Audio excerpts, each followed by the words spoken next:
got a job earlier this year, and the only one of my 4 kids that have a job. The 9-year-old can't have a job yet, I guess, so I can't really hold that against her. But there's only one of my 4 children that have a job right now, and she's been working really hard, and she has some goals. So she wants to go and save her money to go to Disney World for her 16th birthday. She had a budget she laid out at the beginning, and she started this job in the summer of last year. So she's had it almost a year now, which has been really incredible to watch how hard she's worked. So I checked in with her at the beginning of the quarter, and I would say, "Hey, how you doing?" Because I noticed a few things that were interesting to me. So her Amazon cart got empty a lot. I noticed that because, again, I'm on that account, and I just kept noticing packages getting shipped to our house, and Starbucks got picked up a lot. And, 7 Brew has become a thing in our house. I don't know if y'all gone to 7 Brew yet, but they'll love that. And when Cane's opens, it's going to be the end of all of our budgets, I promise. But so I was like, "Hey, how you doing? How much have you saved?" Because I'm looking at the plan and thinking about how far she needed to go. And she's like, "Well, I have $100. And I said, "Honey, you've been working for a year. How in the world do you have, $100? She said, "Well, I'll get there.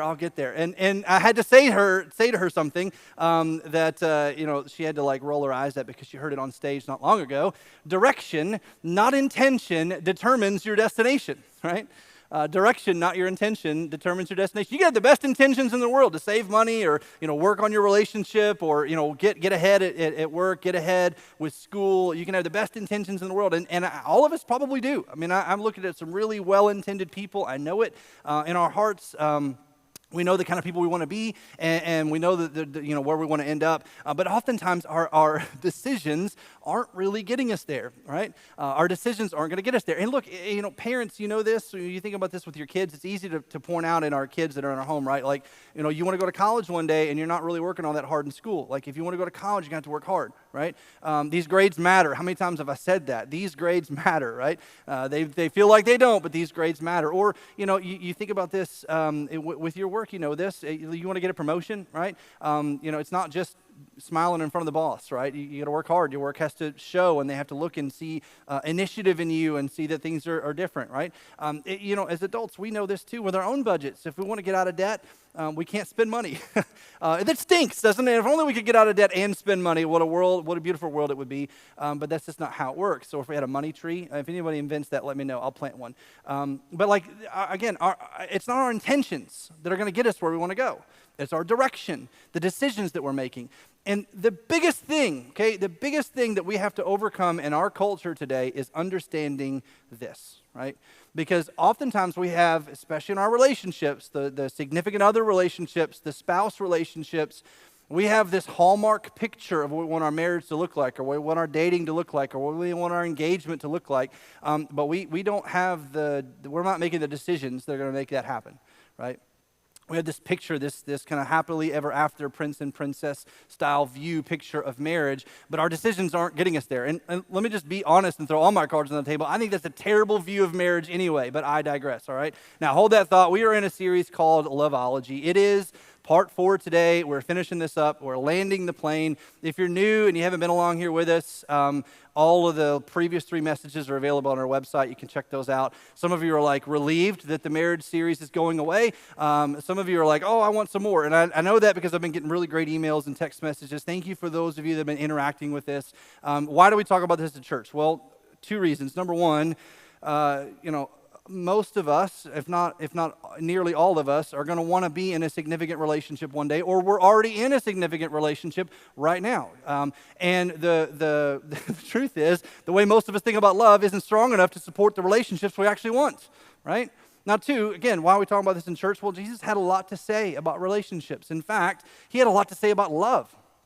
Love is a word that he used a lot. In fact, if you're a Jesus follower, he commanded you to love, and he commanded you to love a certain way, right? That love was supposed to have particular characteristics. And so why not examine that in church? And now also, all my cards on the table, I care deeply, right, about relationship. I do. And to over 20 plus years of ministry, to watch people kind of weave in and out of difficult relationships and see things happen, and sometimes stuff can't be avoided, right? But oftentimes there were moments where something happened, and because we didn't take it seriously or because we didn't deal with it then, our relationship veered off course and it didn't end up where we wanted it to end up. Now, here's something that I know that is true about you because it's true about me, and I think it's true about everybody who's ever been in a relationship before. The love we actually want is real and deep and safe and lasting, right? This is what we want. And no one would say, you know, I want a fake love. Fake love would be awesome. I want like skin deep like love that's just completely superficial. I don't want to really be loved for who I am. I want them to just love me for what I look like. I mean, does anybody actually say that? I want to feel completely unsafe in my relationship, right? I want this to be as short-lived as humanly possible. No one says that, right? We don't live that way. We don't think that way. And so this is the kind of love that we actually want. But the real question that we've been wrestling with for 4 weeks now is this the kind of love we're giving, and is this the kind of love we're seeking, right? Now, again, one more piece of this for why we're talking about it in church, and then I'll hush, okay? Don't forget that love and marriage and sexuality and romance all came from God, okay? They were all gifts of God, and throughout the Old Testament and the New Testament, there's great discussion on love and how we're supposed to relate to each other and what marriage should look like and all those kinds of things. And God made all of these things, and so he ought to know how they should work, right? He ought to know better than the rest of us how they should work. Now, again, I know that not everybody in this room is a Jesus follower, and I know that you know, even saying this phrase makes some of us uncomfortable, right? I get that. But all of the truths and all of the principles that we've been examining over the past few weeks, they're kind of common sense things. Right? And the reason I think that they're common sense things is because there's something built in us from the image of God is what I think, that makes this make sense to us. Like, of course that's the way it's supposed to look. And everybody, regardless of their culture or where they came from, seems to think that that's true, right? So we've been examining the word love for the past, couple of weeks now, trying to build a case file for what love and marriage and all those things should actually look like. And we started in week 1 with the New Testament word for love. The first file in our case file was for the word agape. And agape is the favorite word of Jesus to use the love for his kingdom in the New Testament. When he says, love your neighbor as yourself, he uses the Greek word agape. When he says, you should love one another as I have loved you, he uses the Greek word agape. There's lots of different Greek words for love. It's not like English. There's multiples. There's friendship love and there's superficial love and all sorts of other stuff. But the love that he uses the most, the one that he says is supposed to characterize us, is this word agape. And what it means is God-shaped love. It's self-giving, it's faithful, it's sacrificial, it's shaped by God's character. That's what the definition of that word actually is. And so when he says, love one another as I have loved you, he's saying love people in this style of character. And I think that ought to apply to the people we decide to spend the rest of our lives with, the people that we relate to the most, right? That this God-shaped, faithful, sacrificial love, where love keeps showing up and showing up and showing up, that's the kind of love that Jesus said that all of his followers should be characterized with. Now, in the Old Testament, there's a different word, and we talked about this in week 3. It's the word ahava. And ahava is an incredible word because it means covenant love. And what I love about this is mind-blowing, okay, especially when it comes to marriage.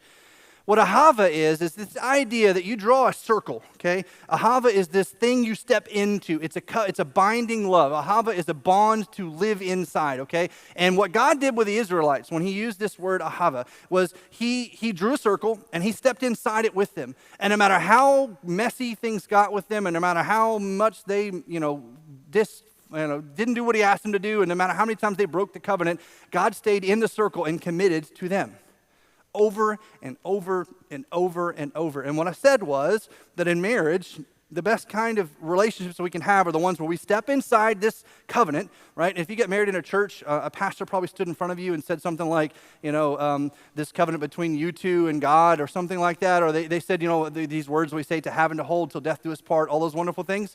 When you said that, there was a covenant that was created. And what God did with his people was he stepped inside that and said, no matter what, I'm here. Right? And he made, restrictions on that covenant and said, here's how it will be broken, right? This is what it might look like. If you break this, it is going to be on you, not on me, right? But I'm standing here and I'm committed. If you break this, then we can't be in relationship anymore, but here's how this bounds of this circle works, and we're going to stand inside it and wrestle with each other together. And with God, that looked like him continuing to be faithful towards the Israelites, right? And holding them accountable for the relationship that they said that they wanted to have with him over and over and over. And the beautiful thing about this was it could be broken, but it could also be renewed, right? It could be renewed. It could be restored. And God did that countless times through the Old Testament. Now, the thing that we ended with last week, which brings us to what we need to talk about today as we close this thing out, is that the covenant is only as healthy as the people who bring themselves into it, right? The covenant is only as healthy as the people who bring themselves into it. And as we've talked about more than once throughout this time, when you're in a relationship with somebody, you bring all of your junk with you, and they bring all of their junk with them. Right? And I hate to break this to you because some of you all are going to be shocked by what I'm about to say, but you've got junk. I've got junk. We've all got stuff. We've got stuff that we've brought into our relationships, baggage, trauma from previous relationships, misconceived pictures of what love should be, right? We've been formed into this cultural picture of love that looks like TikTok or the movies or whatever else, and we think this is what it's supposed to look like. We bring all that junk with us into our relationships when we're dating and getting engaged. All of us do this, okay? And again, I'm not judging anyone for this. This is the reality of the world. And so the argument we've been making from the beginning is we need to actually take an intentional look at what love should actually be because we may have been formed in the wrong direction. And direction, not intention, determines where we're going to end up, right? And so again, if you have this wonderful idealistic picture of what you want relationship to look like, but every decision that you make, and every time you have a conflict and the way you deal with it, and every time that you let your temper get the best of you, or you let your eyes or get the best of you, or you let your emotions get the best of you, whatever, every time that happens, it's actually moving you away from where you wanted to be. And we don't pay attention to those things for some reason. And again, I'm not accusing because I've been in my own messy marriage at the beginning of our relationship too, okay? And I was really honest with that in the first couple of weeks of this. If you want to hear all of that drama again, go back and watch the first couple of weeks of this series because it's really important to understand. I'm not talking about this as a holier-than-thou thing. I'm talking about this as somebody who walked through the mess and God showed me how to get out. And I'm just trying to share it with everyone else so you can see it too. Now, the other thing that we need to understand is we're not going to rise to the level of our ideals. We're going to fall to the level of our formation. Some of us can be, we've learned the art in the world we live in today. We've learned how to kind of fake it till we make it in some cases, right? I don't know if you've ever lied on your resume before. Don't raise your hand or elbow anybody, okay? But I don't know that I can do that right now, but I'm sure I can do it eventually, right? Right? And we say things like that when it comes to the way we have conversations with people who might hire us. We say that with, the way that we talk about people who might want to become our friends. I love watching. My 9-year-old has never met anybody who's not a potential best friend. It's like my favorite thing to watch them interact with each other. Third graders are so innocent and beautiful and sometimes scary if we're being really honest, but it's awesome to watch the way they talk about things that they love, right? And oh, do you love race cars? I love race cars too. We're best friends, and it's like this incredible thing, right? And so sometimes we have these great ideas, and we're in the moment, and we're there, but you will not rise to the level of your ideals in the long run. You can't, because you can't hold the charade long enough, especially in a committed relationship. Right? If you're going to be in this not just for a year or not just for a week or a month or whatever, but you're in this for the long haul, you can't hold that level of fakery for so long, right? You're going to fall to the level of your formation. And sooner or later, this is what happened in our relationship.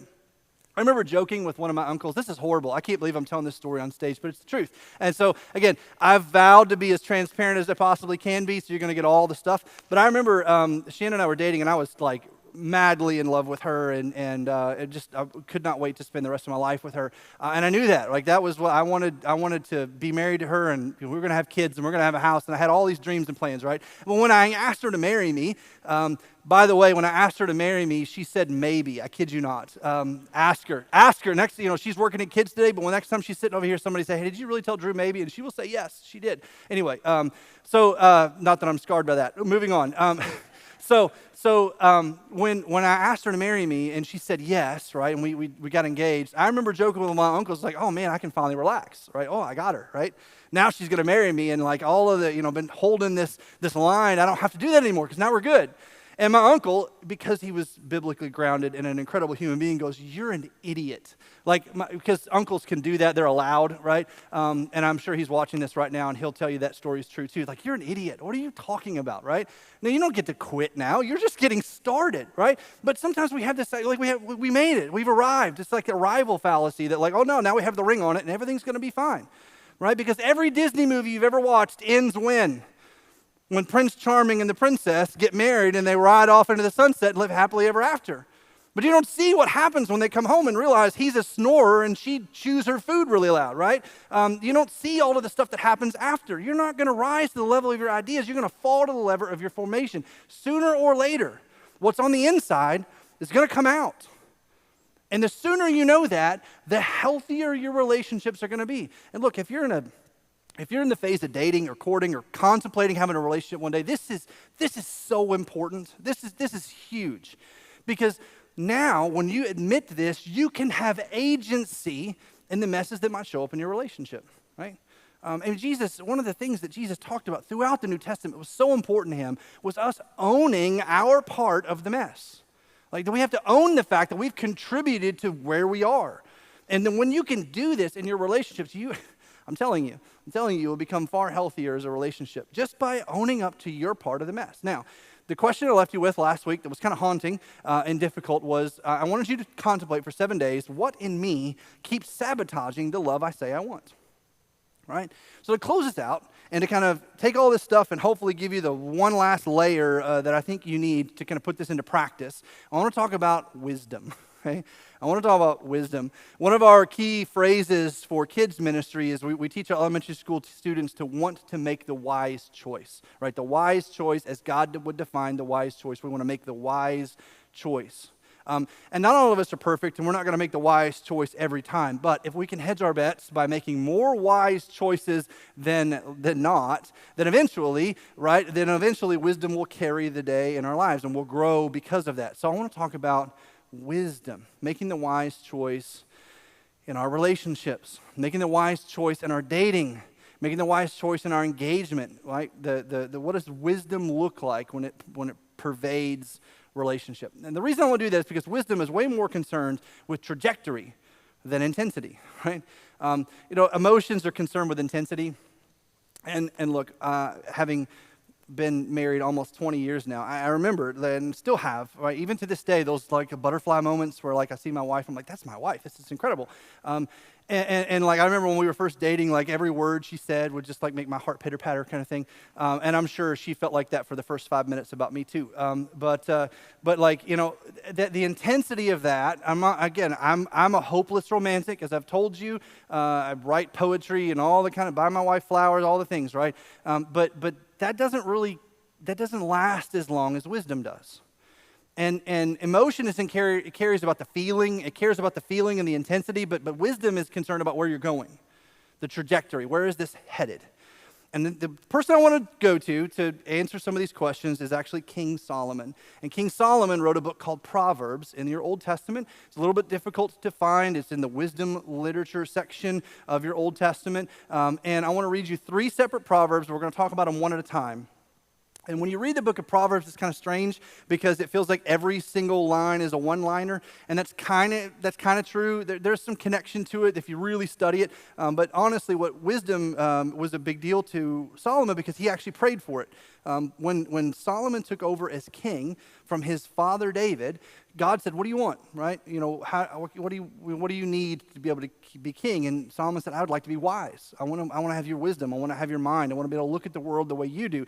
And God granted that prayer and then some. Right? So Solomon's considered to be the wisest man who ever lived. And so his book is completely full of all of these amazing kind of one-liner important things. And I want to read you 3 of them because I think they all apply to every relationship we'll ever have. And the truth is, these things apply to every relationship, whether it's a marriage relationship or not. Your friendships, the relationship you have with the people in your life, the relationships you have with the people in your family, these things should all be a part of that, right? But it's particularly important for those of you that want to get married one day or are married now, because these things will talk about the way you can have a wise look at where you are in your marriage, okay? So here we go, deep breaths, 3 Proverbs, starting with the first one in chapter 14. The wisdom of the prudent, and we'll talk about that word prudent in a minute, is to give thought to their ways. but the folly of the fools is deception. Now, here's what he's talking about, okay? So like, the wisdom of the people that are like intentional and paying attention is they're looking at what's going on in this path they're walking on, right? But the folly of the fools, and this is a really common word that he uses throughout the book, is kind of a compare and contrast between here's who you want to be, and then the opposite is a fool, right? And that's his language. I'm not calling you foolish. Solomon did take it up with him, okay? But he did say that the tool that the fools use the most is deception. And he's not talking about any particular, he's talking about one particular kind of deception, and it's the kind that we use on ourselves. Self-deception, okay? Self-deception is the greatest threat to love. It's one of the greatest threats to love that exists. Lying to yourself about what you want and who you are and the way you think and all those things is one of the greatest threats to love. And don't tell me you don't do it, because we all do it. We all do it. You have talked yourself into, you have deceived yourself into everything you've ever done that you regret. Every single regret that you have talked yourself into it. Your brain convinced you of all of the data that probably wasn't true that made it make sense for you to do the things that you regret the most in your life. And this will happen in your relationships. I'll give you a couple of examples, right? There's a red flag that happens really early on in your relationship, but you're like, I can fix him, right?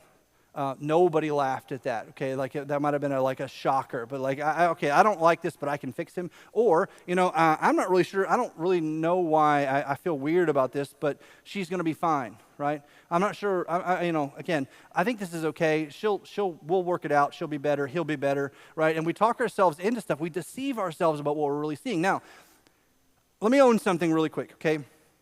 I know that many of us have been in traumatic relationships, or relationships that have been abusive, okay, and controlling in some ways. And I know that because I've talked to so many of you all, and I understand that as a part of your story. And I want you to hear from the bottom of my heart, like I'm not guilting you for sitting in the trauma that you sat in. I'm guilting you for feeling controlled. Like we're not talking about that kind of thing.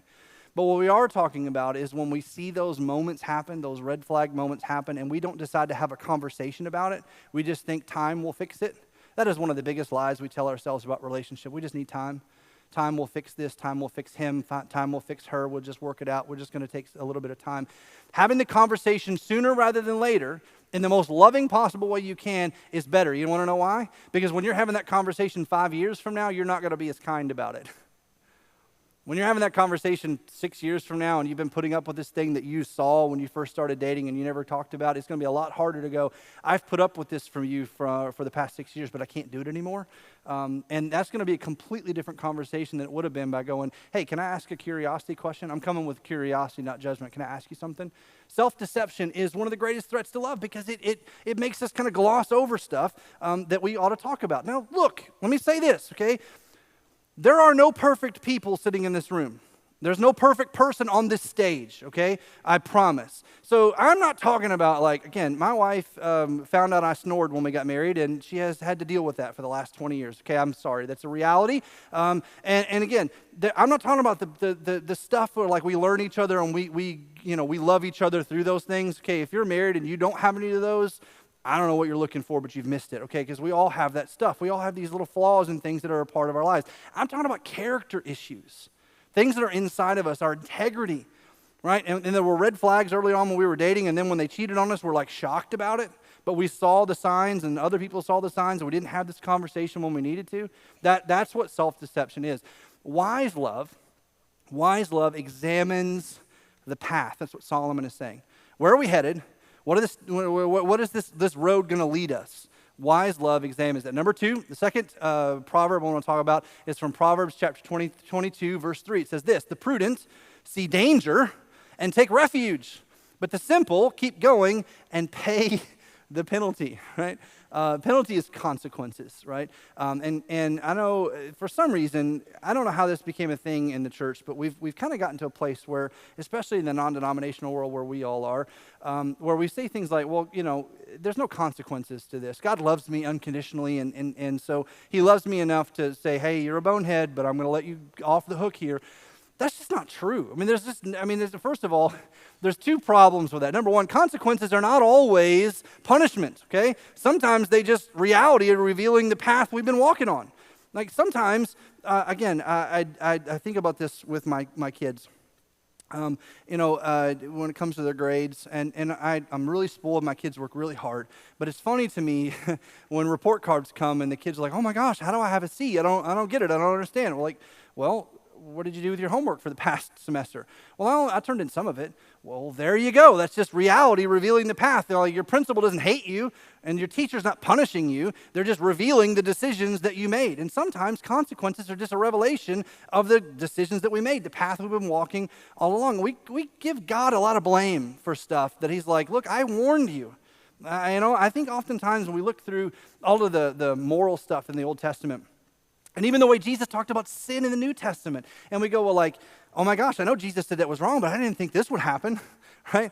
Well, Jesus said it was wrong because he doesn't want you to fall into that pit. I mean, so many times we make God out to be like really hard on us, when the truth is, the way he outlined sin and said these things are out of bounds, he said, if you cross this line, this isn't going to be good for you and the people that are around you, that it's going to cause pain for you and for them.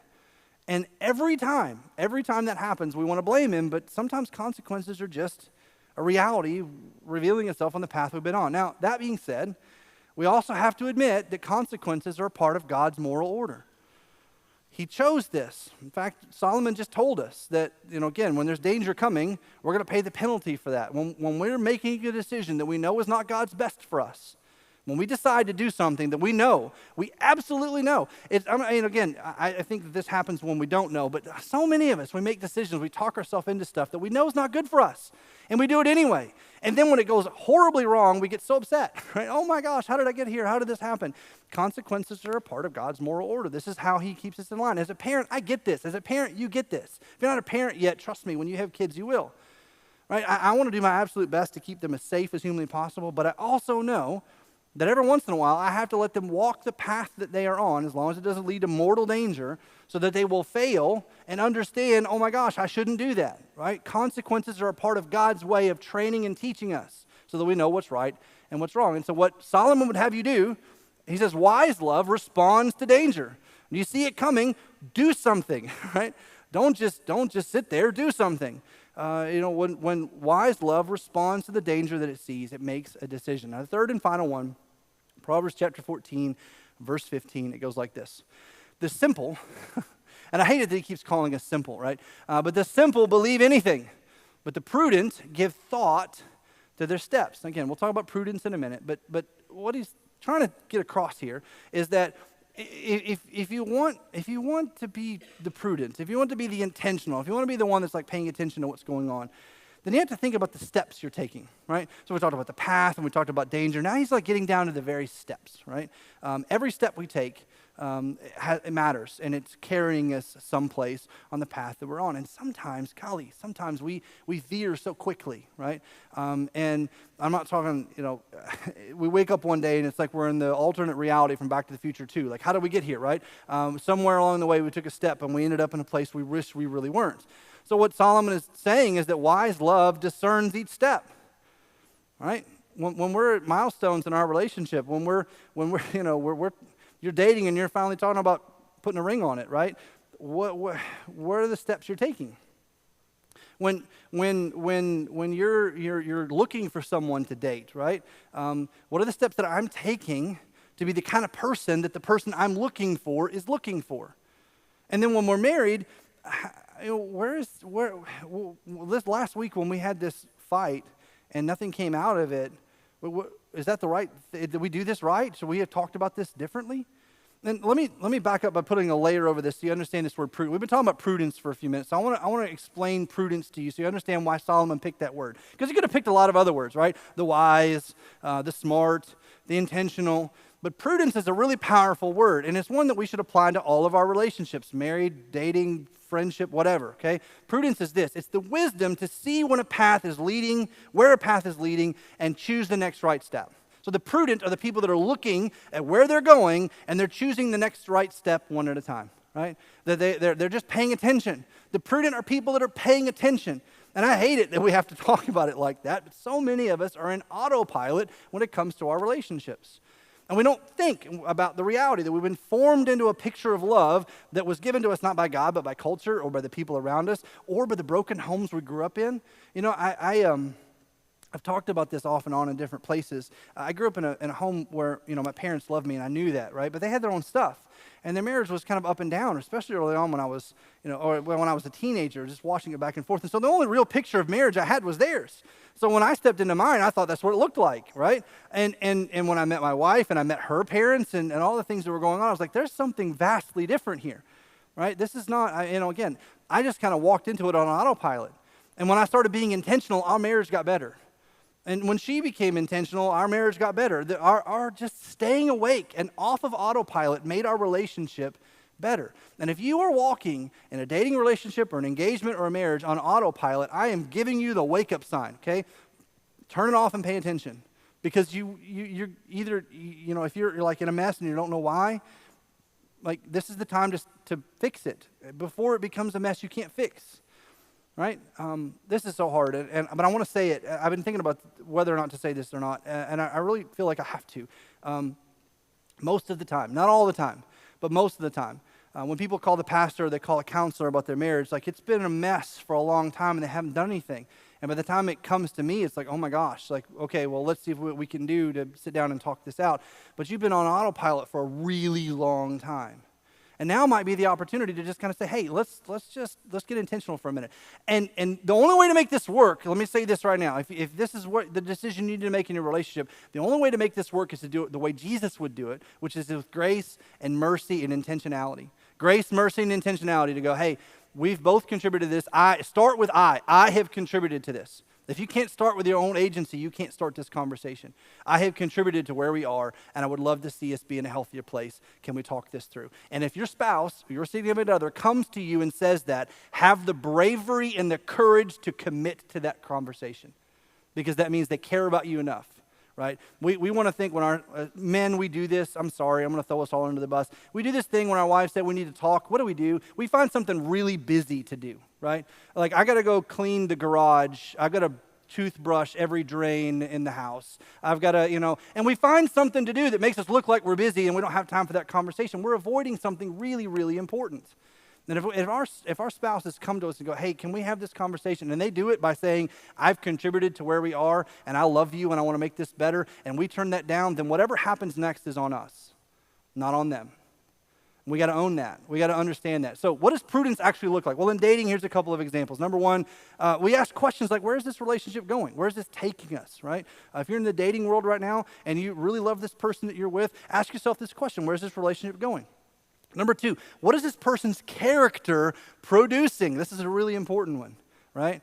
Like, I love them and they're so handsome and she's so beautiful, but then they make decisions. You're like, well, she won't do that. He won't do that once we get married, right? Once we get married, I'm sure they'll stop doing that. What is this person's character producing? And number three, what am I becoming in this relationship? What am I becoming in this relationship? Now, let's flip the script. On the marriage side of things, prudence in marriage looks like this. What patterns are we building? Right? What patterns? What are the consistent ways we deal with our time? The consistent ways we deal with each other? The consistent ways we deal with conflict? The consistent ways that we deal with our kids and with jobs and all the things? What are the patterns we're building? Number two, what are we avoiding? What's the conversation we both know we need to have, but we just won't do it? What's the thing that we know we got to deal with? Right? It's my mom, it's her family, it's the way we talked about Christmas, it's this thing that's happening with the kids, it's this what are we avoiding doing that we know we need to talk about? And then number three, what is the fruit of the way we handle conflict? Can we just be really, really honest with each other for just a minute, okay? Most of us don't grow up knowing how to handle conflict really, really well. Like, all of the times when in the New Testament when Jesus is confronted with people that are really upset with him and he just kind of like dissolves the conflict almost immediately in this most masterfully beautiful way where he never got really super upset or angry about anything until he turned over the tables in the temple, right? And then no matter what people lobbed at him, he just kind of had a conversation and just diminished all of the heat from it immediately. You don't know how to do that. I don't know how to do that. You're not Jesus, and neither am I. So we don't really come into a relationship knowing how to handle conflict. In fact, the first time you ever fight in your significant other relationship, you'll probably laugh it off later. And then you'll go, oh my gosh, how do we fight together? But if you've been fighting the same way for a real long time and you're not getting anywhere, that does not mean stop. That means maybe we should handle conflict differently. And the wise thing to do might be to look at what's the fruit of our conflict and how can we do this differently. So let's put the whole series together and then I'll shut up about this. I know you're ready to be over with, but this is so important, okay? Here we go. This is putting everything together all at once. Love must be discerning enough to examine the path, honest enough to notice to notice danger, and humble enough to take the next right step, okay? It has to be discerning enough to examine the path, honest enough to notice the danger, and humble enough to take the next right step. Do you want love that lasts? Do you want love that lasts? Love that matters? Love that you're proud of and that you're carrying with you? Love that lasts is something you build with wisdom, one faithful step at a time. It's a decision that you make, one faithful step at a time. Here's some conversation questions, discussion questions you can use with your significant other, maybe even today. Go out to coffee, go out to lunch, and blame me for everything, okay? I will 100% stand in the gap for you, okay? Blame me for the whole thing, but have this conversation. Number one, where do you most need to stop asking only, how do I feel? And start asking, where is this taking me? Like, where are we going together? Number two, what is one relational warning sign or pattern or point of drift that people often ignore because they want love to work? I want this to work. I like this person. I like their family. I want this to work, so I'm just going to gloss over this other stuff. Again, there's not saying that you can't have a conversation in which people will change and be transformed, or that you might decide to compromise and that it's okay. But what is one area that you're so tempted to drift in because you want it to work and you're not talking about it? Number three, what is one wise next step love may require from you right now? Is it a conversation, a boundary, apology, repair attempt, slower pace, or a renewed surrender to Jesus? Because at the end of the day, I think, all my cards on the table, that two people who are following Jesus with all of their hearts are going to love each other more. Two people that are seeking to love the Lord first will learn how to love each other best. And that's the way God designed it. And that's what I want to see for each and every one of us. And if you're dating, this is what you should be looking for. And if you're married, it's not too late to seek that out in the relationship that you're in right now, because you can become a person who is fully surrendered to Jesus right now. You don't have to wait. And you can surrender even if your spouse hasn't. And you can accept agency even if your spouse hasn't. And you can make a difference right now even if your spouse hasn't. Because you can carry the stuff that you've brought into your marriage to Jesus and let him heal it in you. Because that's the promise that he made to us. Let me pray for us. And then the band is going to play. They're going to give one final song for us. And this is more one of those contemplative ones. This is one of those songs where we want you to sit and listen to it for a minute. And as you do, use it as a time for prayer to God about what he might be asking you to do. Use it as a time to go, hey, if you're sitting next to your spouse and you want to take these next 3 minutes to elbow them and talk where nobody can hear, then you do that, okay? But this is your time, and let the Lord use it in your life. Let me pray for you. Heavenly Father, thank you so much for these that are gathered here. Thank you for this beautiful gift of relationship. You built us for it, God. You built us for it. You built it. You know how it works. You know how we could live into it. And no relationship is perfect because no person is perfect. But God, we know that we can be healthier, that we can move in your direction more. And as we move in your direction, then our relationships will get deeper and the love will be lasting. So God, help us to sort that out and sift through that now, right now, without waiting. Lord, we love you and we trust you, and we ask it in Jesus' name. Amen.